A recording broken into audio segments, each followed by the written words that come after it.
Voilà, donc suite de la première présentation, de la première prémisse ou considération. Alors, on ne sait pas quel mot donner à cette introduction à la Charte de l'environnement.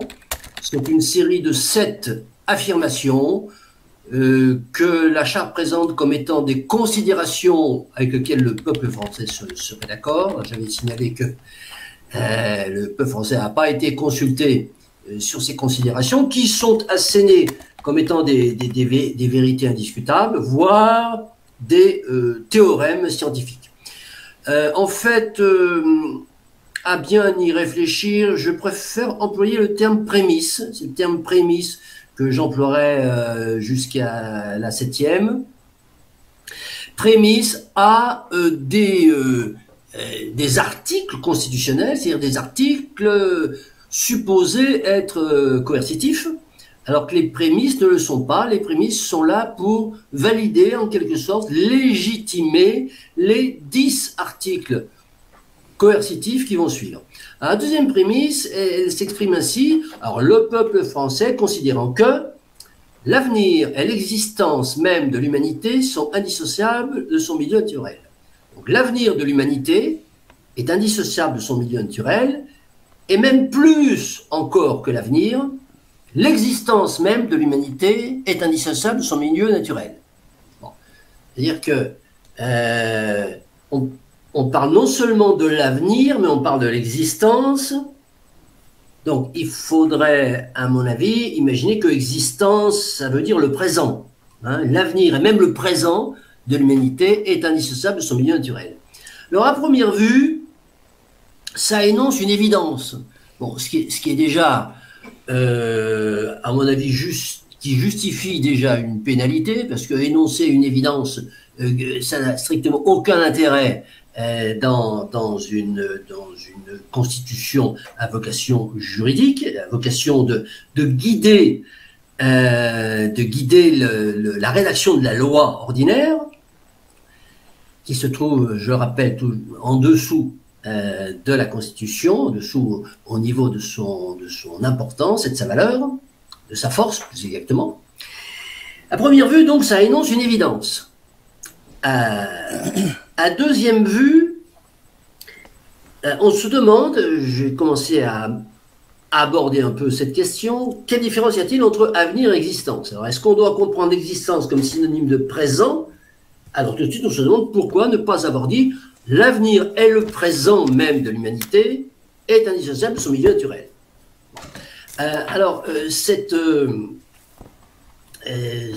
interrogation que je pose, en fait, elle ouvre quelque chose qui va devenir récurrent, c'est-à-dire,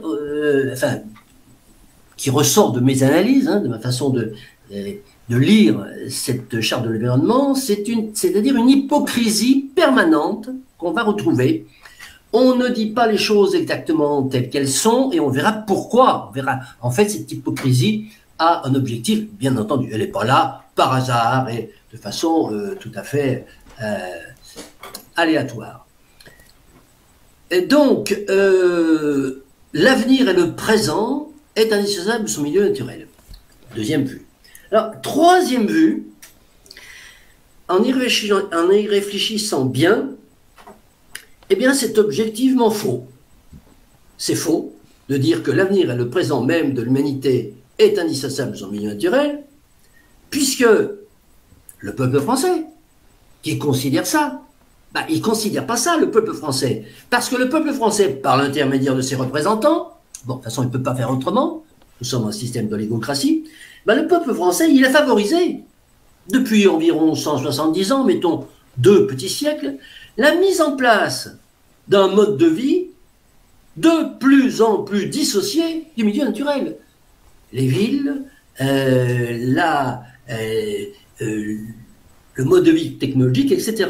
Donc dire comme une prémisse évidente que le présent de l'humanité est indissociable de son milieu naturel, c'est objectivement faux, puisque plus ça va, plus le mode de vie, des Français en tout cas, puisqu'il s'agit du peuple français, se dissocie de son milieu naturel. Alors, je vous rappelle la définition de l'écologie.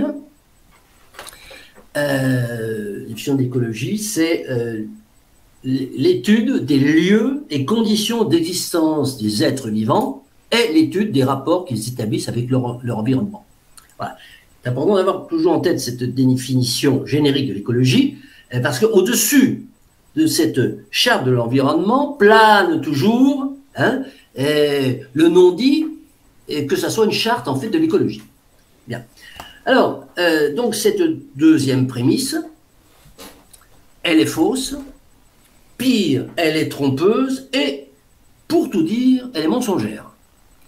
Donc, moi, je ne préconiserais pas de pénalité, mais un veto pur et simple, voire une condamnation par le Conseil de contrôle constitutionnel citoyen, dont nous avons déjà parlé à plusieurs reprises, qu'il faudrait instaurer, qu'il faudrait mettre sur pied, afin de, disons, de juger de la Constitution autrement que par l'intermédiaire du Conseil constitutionnel, qui, nous savons tous, est une farce, ou au moins, disons, une officine salariée de l'oligarchie au pouvoir.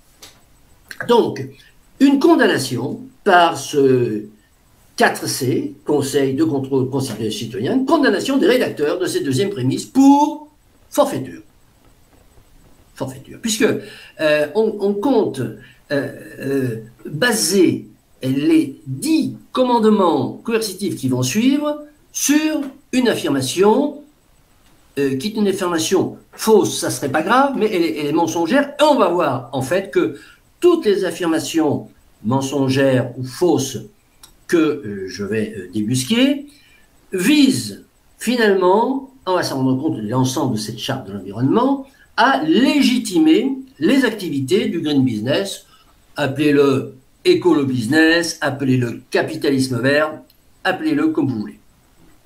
Donc voilà pour la deuxième prémisse. Alors, à cette charte. Ouais. Critique de la troisième prémisse. Juste avant, très rapidement, 3 remarques sur ce qui a été dit au cours des échanges relatifs à la deuxième prémisse.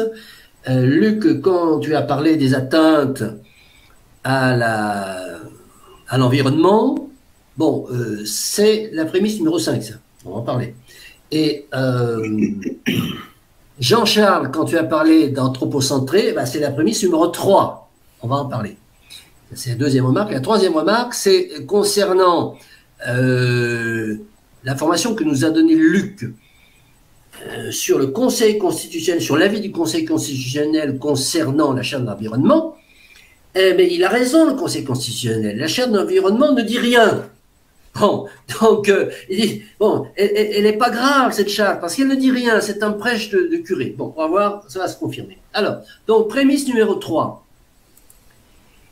Le peuple français considérant que l'environnement est le patrimoine commun des êtres humains. Alors, bon, voilà l'expression la plus aboutie de l'anthropocentrisme absolu de cette charte. C'est-à-dire, et les animaux, et les végétaux, enfin bon, l'homme est un animal, voilà, mais la nature n'appartient qu'à l'homme, voilà, qu'à l'espèce humaine. Donc c'est l'anthropocentrisme, c'est aussi la mégalomanie, parce que la nature appartient à l'homme, enfin, c'est le mot patrimoine qui est utilisé. C'est-à-dire que la nature, c'est le patrimoine de l'homme, un petit peu comme notre maison, la maison d'un individu, c'est le patrimoine d'un individu, alors c'est tout le contraire. Bon, encore une affirmation radicalement fausse, c'est l'homme qui appartient à la nature. Hein? L'homme est partie intégrante, toute petite partie intégrante de la nature. Et donc, l'homme est partie intégrante du patrimoine de la nature. C'est l'homme qui a un patrimoine de la nature. Hein, c'est exactement le contraire. Donc, c'est faux, c'est mégalomane, c'est un péché d'orgueil. Disons pas tant parce que, avec cette façon de dire les choses, en fait, ce qui est sous-tendu, c'est que l'homme est plus fort que la nature. Non seulement la nature appartient, mais l'homme est plus fort, est devenu plus fort que la nature. Or, tous les signes sont présents aujourd'hui, pour ceux qui ne sont pas atteints de cécité, qui veulent bien regarder, d'un retour à la raison. Un retour à ce que, en fait, la nature est bien plus forte que l'homme. L'homme, d'ailleurs, est en voie de perdre cette autonomie qu'il avait cru pendant 2 siècles pouvoir exercer et domestiquer la nature. Il est en route, il est en perte d'autonomie, un petit peu comme une personne très très âgée en fin de vie, hein, et qui voilà, est en perte d'autonomie, et il est en route vers une hétéronomie inéluctable, c'est-à-dire qu'il est soumis tout simplement à des forces qu'il dépasse. Et cette hétéronomie inéluctable, elle est réellement durable. Alors que cette autonomie éphémère de 2 siècles, on est en train de s'apercevoir que donc c'était simplement une bulle. Voilà. Et donc, mais là encore, on va le vérifier à chaque prémisse, ça introduit encore une fois cette légitimation de ce que j'appelle le green business. On sait plus que le greenwashing. Le greenwashing, c'est peindre en vert un petit peu tout. Non, là, il s'agit d'un département spécifique du capitalisme, hein, un petit peu, là, on a construit un étage supérieur, ça s'appelle capitalisme vert ou écolo business, hein, green business. Et il a besoin, ce département du capitalisme, d'une caution constitutionnelle, une caution juridique, presque vertueuse, afin de pouvoir exercer son activité lucrative. Bon. Et donc, le fait de dire que le patrimoine, la nature, c'est un patrimoine, eh bien, c'est encore une affirmation, une légitimation du green business. Voilà, donc pour ce qui concerne cette prémisse numéro 3, qui est, qui évidemment doit être sanctionnée de la même façon que la prémisse numéro 2, hein, aussi, de façon aussi sévère. Voilà, donc il s'agit réellement d'une forfaiture encore plus grave, puisque là on passe par perte et profit toute la vie de la nature, la vie animale et la vie végétale, au seul profit de la vie humaine. Donc, condamnation sévère, veto bien entendu, rayé de cette charte de l'environnement, et puis condamnation par le Conseil constitutionnel citoyen des rédacteurs de cette 3e prémisse. Il faut chercher qui est-ce qui a poussé à ce que cette énormité soit inscrite en clair dans cette charte de l'environnement. Voilà. Voilà pour la 3e prémisse.